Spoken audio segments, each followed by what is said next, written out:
Hi hello నమస్తే welcome back to our channel. Wow moms గురించి చెప్పాలంటే జస్ట్ బాగానే చెప్పొచ్చు. ఎదురుని తగ్గేదేలే అంటున్న మామ్స్ కోసమే కాకుండా హెల్తీగా హ్యాపీగా ఉండాలి అనుకునే వాళ్ళందరి కోసం మన ఛానల్లో వీడియోస్ ఎప్పటికప్పుడు పోస్ట్ చేస్తూనే ఉంటాను. ఫస్ట్ టైం మన ఛానల్లో ఈ వీడియోని చూసేవాళ్ళు మన ఛానల్లో నేను ఎప్పుడు కూడా మోటివేషనల్ వీడియోస్ అండ్ అలాగే పర్సనాలిటీ డెవలప్మెంట్ స్కిల్స్ ఇలాంటి టాపిక్స్ మీద వీడియోస్ చేస్తూ ఉంటాను. ఈ టాపిక్స్ మీకు ఇంట్రెస్ట్ ఉన్నట్లయితే మన ఛానల్ని ఇప్పుడే సబ్స్క్రైబ్ చేసుకోండి.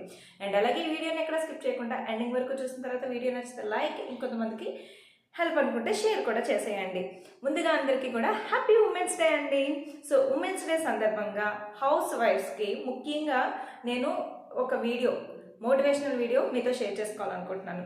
The living of the art. So living of the art గురించి మనం ఈరోజు మాట్లాడేసుకుందాం ఆలస్యం చేయకుండా. సో ఏంటి లివింగ్ ఆఫ్ ద ఆర్ట్? చాలామంది ఉమెన్స్ ఊరికే మన కెరియర్ని అలాగే స్పాయిల్ చేసి, ఊరికే కాదు పిల్లల కోసమో కుటుంబ సభ్యుల కోసమో పరిస్థితులను బట్టో మనం అక్కడే ఆగిపోతాం.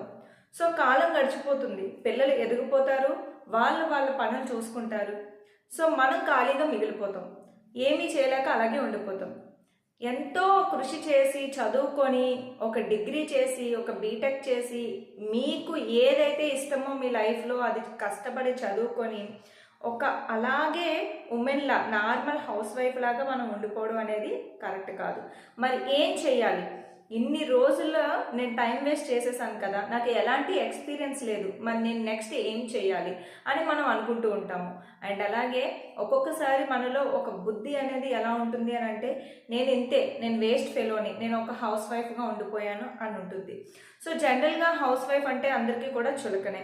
ఇటు భర్త కానివ్వండి, ఇంట్లో ఉండే కుటుంబ సభ్యులు కానివ్వండి, నువ్వేం చేసావు, నువ్వేం చేస్తున్నావు, నీకేం తెలీదు, నువ్వు ఊరుకో, నువ్వు ఇంట్లో పనులు చేసుకొని ఉండు చాలు, ఇలా చులకనగా తీసి పారేస్తూ ఉంటారు.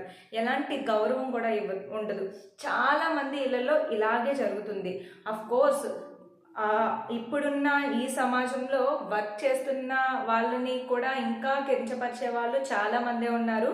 కానీ వాళ్ళకి అట్లీస్ట్ ఒక సెల్ఫ్ కాన్ఫిడెన్స్ అయినా ఉంటుంది. నేను బయటికి వెళ్తున్నాను, ఉద్యోగం చేస్తున్నాను, ఎంతో కొంత మంత్ తిరిగేసరికి ఎర్న్ చేస్తున్నాను అని చెప్పి. కానీ హౌస్ వైఫ్ ఇంట్లో పనులు చేస్తుంది కానీ ఎలాంటి జీతం పుచ్చుకోదు, పైగా మాటలు పడాల్సి ఉంటుంది. ఇంకా పిల్లలు కూడా అప్డేట్ అయిన కొద్దీ మన పిల్లలే, మన కళ్ళ ముందు పెరిగిన పిల్లలే, ఎవరి కోసమైతే మన కెరియర్ని మనం సాక్రిఫైస్ చేసామో ఆ పిల్లలే అన్నీ తెలుసుకున్న తర్వాత రివర్స్ అవుతున్నారు.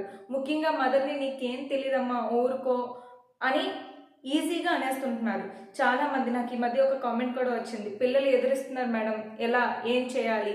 సో ఇలాంటి పిల్లలు కూడా ఉన్నారు.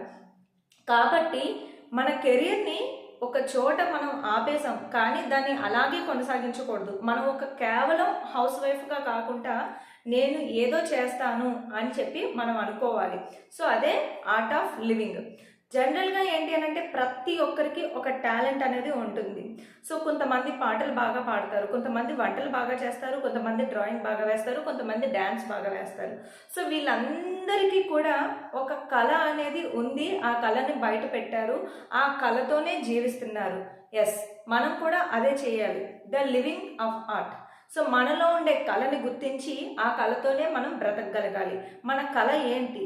కేవలం హౌస్ వైఫేనా మన కళ? హౌస్ వైఫ్గా ఉన్నప్పుడు కూడా మనలో చాలా కళలే ఉంటాయి, చాలా గుర్తింపు ఉంటుంది.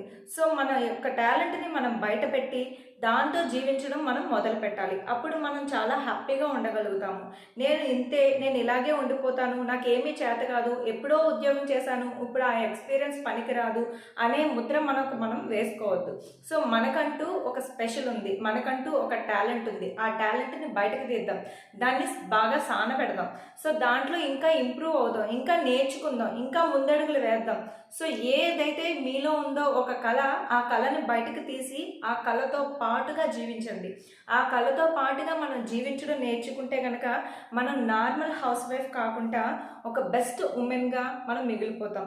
నార్మల్ హౌస్ వైఫ్గా మనం ఉండిపోయినప్పుడు మనం మెంటల్లీ చాలా స్ట్రెస్ ఫీల్ అవుతూ ఉంటాం. నేను ఇంతే, నేను ఇలాగే ఉండిపోతున్నాను అనే ఒక ఫీలింగ్ ఉండిపోతుంది. మన చుట్టుపక్కల ఉండే వాళ్ళు కూడా నీకేం తెలీదు, నువ్వు ఒక నార్మల్ ఉమెన్వి, నువ్వు ఇంట్లోనే ఉండిపోతున్నావు, నువ్వేం చేయలేవు, నువ్వేం చేయవు అని అనేస్తూ ఉంటారు. సో ఒకానొక సందర్భంలో మన కెరియర్ని స్టాప్ చేయడంలో ఏం తప్పులేదు. కానీ నాకు ఇప్పుడు 40 ఇయర్స్ వచ్చేసాయి, నేను ఏం చేయాలి? నాకు ఇప్పుడు 30 సంవత్సరాలు దాటిపోయాయి, నేను ఏం చేయాలి? 45 సంవత్సరాలు వచ్చేసాయి, ఇంకా నేనేం చేయాలి అని ఎవ్వరం కూడా అనుకోవద్దు. ప్రతి ఒక్కరికి కూడా సమయం అనేది ఒక సాకు కాదు. సమయాన్ని దాటుకొని దాన్ని ముందడుగులు మనం వేస్తే కనుక మనలో ఉన్న టాలెంట్ అనేది బయటపడుతుంది. చాలా చోట్ల 30 ఏళ్లలో, 70 ఏళ్లలో, 90 ఏళ్లలో కూడా లైఫ్ని సక్సెస్ అయ్యి చూపించిన వాళ్ళు ఎంతోమంది ఉన్నారు. సో మనం కేఎఫ్సి అనేది చూసుకుంటే, సో పెన్షన్ తీసుకునే వయసులో కేఎఫ్సిని నిర్మించారు. సో ఇలా చాలా చోట్ల మనకి ఏజ్ అయిపోయింది అనే ఒక ముద్ర వేసుకోకుండా వాళ్ళలో ఉన్న కళ ఏంటో బయటకు తీసి అప్పుడు కూడా వాళ్ళు హ్యాపీగా జీవించగలుగుతున్నారు. జనరల్గా మనం ఇంట్లోనే అంట్లు తోముకుంటూ, ఇంట్లో పిల్లల్ని చూసుకుంటూ, ఇంట్లో ఉన్న పనులు చేసుకుంటూ వెళ్ళిపోతూ ఉంటే అది ఒక జీవితమేనా? అది ఒక జీవించడమేనా? సో మనలో ఉన్న టాలెంట్ ఏంటి? చిన్నప్పుడు నేను ఎన్ని కళలు కన్నాను, నేను ఏమేం చేయాలనుకున్నాను, వాటిల్లో ఇప్పుడు ఒక్కటైనా సరే నేను చెయ్యలేనా? ఏముంది, మహా అయితే ప్రయత్నించి ఓడిపోతాం, కానీ ప్రయత్నించాము అనే ఆనందం మనలో మిగిలిపోతుంది. ఒకవేళ గెలిస్తే గెలిచాను, నేను విజయం సాధించాను అనే ఒక హ్యాపీనెస్ ఉంటుంది. సో ప్రయత్నిద్దాం, ఓడిపోయినా పర్వాలేదు, ప్రయత్నిద్దాం. గెలిస్తే అంతకన్నా ఇంకేముంది, ఒక్కొక్క మట్టు ఎక్కుదాం. సో ఇలా మనలో ఉండే కళని మనం బయటపెట్టి కళతో పాటుగా జీవించగలిగితే ఎవరు వద్దన్నారండి? సో మీరు అనుకోవచ్చు, మా ఇంట్లో సపోర్ట్ చేయరు, నన్ను వెళ్ళనివ్వరు బయటికి, నన్ను ఏమి చెయ్యనివ్వరు, మా హస్బెండ్ ఒప్పుకోరు, మా కుటుంబ సభ్యులు ఒప్పుకోరు. ఇవన్నీ కూడా మనకి సాకులే. మనం చెయ్యడం మొదలు పెడితే, పని మొదలు పెడితే మనకి సపోర్ట్ చేసే వాళ్ళు మన చుట్టుపక్కల ఉంటారు. ఈ సాకులన్నీ పక్కకు తీసేసి హస్బెండ్ సపోర్ట్ తీసుకోండి. మీ హస్బెండ్ చాలా స్ట్రిక్ట్ అయ్యి ఉండొచ్చు, కానీ మీరు చెప్తే, మీరు ముందడుగు వేస్తే ఖచ్చితంగా ఒప్పుకుంటారు. మనలో ఉన్న ఫియర్ని బయటికి తీసేసి మనం వాళ్ళ హెల్ప్ తీసుకుందాం, వాళ్ళ సపోర్ట్ తీసుకొని ముందుకు వెళ్దాం. ఏ హస్బెండ్ కూడా కాదు కూడదు అని అంత స్ట్రిక్ట్గా అయితే ఉండరు. వాళ్ళని ఇంకో కోణంలో చూడడం మానేద్దాం. ఈ ఉమెన్స్ డే సందర్భంగా మీరు ఒక హౌస్ వైఫ్ అయితే మీలో ఉండే కళనేంటో గుర్తించడానికి ట్రై చేయండి. రాసుకోండి ఒక పెన్ను పేపర్ తీసి. ఇప్పుడు ఇంటిలో కూర్చొని ఉద్యోగాలు చేసే అవకాశాలు ఎన్నో మన చుట్టూ ఉన్నాయి. ఇంటిలోనే కూర్చొని మన టాలెంట్ని బయట పెట్టే ప్లాట్ఫామ్స్ ఎన్నో ఉన్నాయి. నెట్వర్క్ అనేది చాలా ఉంది, చాలా అప్డేట్ అయ్యాము ఇప్పుడు. యూట్యూబ్, ఇన్స్టా, ఫేస్బుక్ అండ్ అలాగే ఇంకా చాలా రకాల యాప్స్ ద్వారా కానివ్వండి మన టాలెంట్ని బయట పెట్టవచ్చు. ఆన్లైన్ షాప్స్ ఉన్నాయి. సో ఇక్కడ మనం చెయ్యాలి అనే తపన మనలో ఉండాలి. మనలో ఉండే టాలెంట్ ఏంటో మనం గుర్తించగలగాలి. నువ్వు బాగా మాట్లాడతావా? యూట్యూబ్లో నువ్వు ఏదైనా ఒక టాపిక్ మీద మంచిగా మాట్లాడగలవా? అయితే మాట్లాడు. నువ్వు బాగా వంట చేయగలుగుతావా? అయితే చెయ్యి. మీరు అనుకోవచ్చు, ఆల్రెడీ చాలా కుకింగ్ వీడియోస్ ఉన్నాయి, ఇంకా నేను కొత్తగా చేసేదేముంది, చాలామంది వేరు మీరు వేరు అయి ఉండొచ్చు కదా. సో మీరు బాగా పుస్తకాలు చదివే అలవాటు ఉందా? చక్కగా తీసి చదివి మంచిగా బుక్స్ రాయండి, లేకపోతే ఏదైనా కవిత్వాలు రాయండి. సో చక్కగా ఎన్ని అయినా చేయొచ్చు. మనలో ఉన్న టాలెంట్ని మనం బయట పెట్టాలి అనే తపన మనలో ఉంటే మన టాలెంట్ని మనం గుర్తించగలుగుతాము. సో ఈ ఉమెన్స్ డే సందర్భంగా జీవించండి మీలో ఉన్న కళతో. ద ఆర్ట్ ఆఫ్ లివింగ్, ఇదే నేను మీతో షేర్ చేసుకోవాలనుకున్నాను. సో అండ్ అలాగే నేను ఈ మధ్య సుధీర్ సండ్ర గారు ఒక మనకి సూపర్ మామ్ అని చెప్పి తీసుకొచ్చారు. సో ఇంట్లో ఉండే ఎలా ఎర్న్ చేసుకోవచ్చు, ఎన్ని మార్గాలు ఉన్నాయి అని చెప్పి నేను అందులో కూడా జాయిన్ అయ్యాను. కేవలం 1000 రూపీసే, కానీ చాలా బాగా క్లాసెస్ అనేవి చెప్తున్నారు. అంటే ఒక ఉమెన్కి కావాల్సిన మోటివేషన్ అంతా కూడా ఎవ్రీ వీక్ ఒక్కొక్క పర్సన్ని తీసుకొచ్చి మనకి చెప్తున్నారనమాట. అంటే వాళ్ళు ఎవరు కూడా మనకి మీరు ఇది చెయ్యండి అని నేర్పించరండి దగ్గరుండి.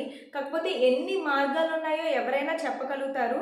సో ఎక్కడ ఏ మార్గం ద్వారా మనం వెళ్తే బాగుపడతామో అనేది మనకే తెలుస్తుంది. ఎందుకంటే మనలోనే టాలెంట్ అనేది దాగి ఉంది కదా. సో మన టాలెంట్ని మనమే బయటకు తీయగలగాలి. నార్మల్గా జీవించడం కాకుండా మనలో ఉన్న టాలెంట్ బయటకు తీసి మనం జీవిస్తే చాలా ఆనందం ఉంటుందండి. కళతో పాటుగా జీవించగలిగితే చాలా హ్యాపీనెస్ ఉంటుంది. సో ఒక సింగర్ మంచిగా పాడి అందరికీ తన గొంతుని వినిపించడమే కాకుండా తను ఒక సింగర్ అని చెప్పి ఈ సమాజానికి చూపిస్తుంది. సో దాన్ని మనం కూడా ఆనందిస్తున్నాము, ఆ సింగర్ కూడా ఆనందిస్తున్నాడు మంచిగా పాడి. అంటే తన యొక్క కళతో సింగర్ అనే ఒక కళని బయట పెట్టి తను జీవించడం మొదలుపెట్టింది. ఒక డాన్సర్ అనే కళను బయటికి తీసి అందరికీ కన్నుల విందు చేస్తూ డ్యాన్స్ మంచిగా చేస్తూ తను ఆ కళతో జీవిస్తుంది. సో ఇలా ఒక్కొక్కరు ఒక్కొక్క కళతో జీవిస్తున్నారు. మనలో ఉన్న ఈ చిన్న కళ, కుట్లు అల్లికలు లేడీస్కి ఉండొచ్చు, అదేమి అంత చిన్నది కాదు, దాంతో కూడా పెద్ద బిజినెస్లు చేస్తున్నారు ఇప్పుడు. సో నార్మల్గా ఒకప్పుడు ఎప్పుడో అల్లికలతో అటు అలాగే అణిచివేయబడి ఉన్న ఆ కళని ఒక ఉమెన్ ఇప్పుడు ఆన్లైన్ షాపింగ్ ద్వారా ఎంతో మందికి మంచిగా ఫేస్ అల్లడం కానివ్వండి, వాళ్ళ యొక్క ఫొటోస్, హీరోయిన్స్ ఫొటోస్ అల్లడం కానివ్వండి చేసుకుంటూ ఒక బిజినెస్ అనేది స్టార్ట్ చేసింది. ఇలా మనలో ఉండే కళని మనం కొంచెంగా ప్రయత్నిస్తే ఈరోజు చిన్నదే కావచ్చు, ఒక 6-7 ఏళ్ళ తర్వాత, ఒక 7-8 ఇయర్స్ ఎక్స్పీరియన్స్ చేసిన తర్వాత అది పెద్దగా రావచ్చు. సక్సెస్ అనేది మనం కష్టపడితే ఖచ్చితంగా వస్తుంది. సో మనలో ఉండే కళతో మనం జీవించగలిగితే మనం చాలా హ్యాపీగా ఉండగలుగుతాం.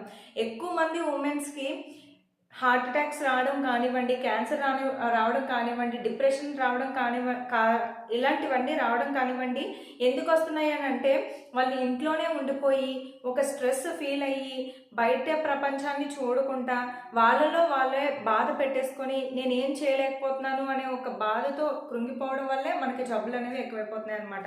అలా కాకుండా సో ఇక్కడ ఏదో ఒకటి ట్రై చేద్దాం, ఎంతో కొంత చేద్దాం. సో మనకి మంచిగా మనం హ్యాపీగా ఉండడానికి ఏ పనైనా పర్వాలేదు, నేను ఇది చేస్తాను అని మనం ముందడుగులు వేసినట్లయితే మన ఆరోగ్యం కూడా చక్కబడుతుంది. So the living of the art.